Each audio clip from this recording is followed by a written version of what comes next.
I heard you guys sing the Somali National Anthem. Isn't that amazing? Yes. And you're Turkish? Yes. When did you learn the song? I'm Turkish. Huh? In Turkey? Yes. Okay, let's sing together. Ready?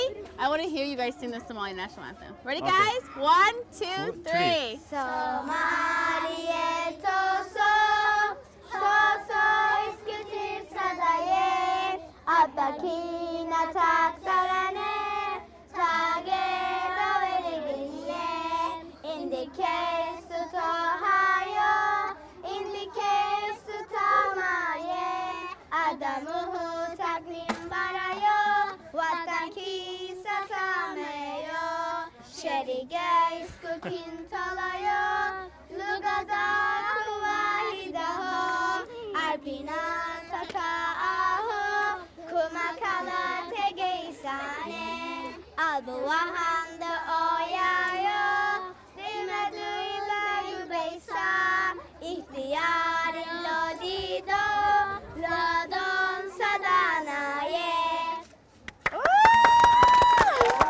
That's all.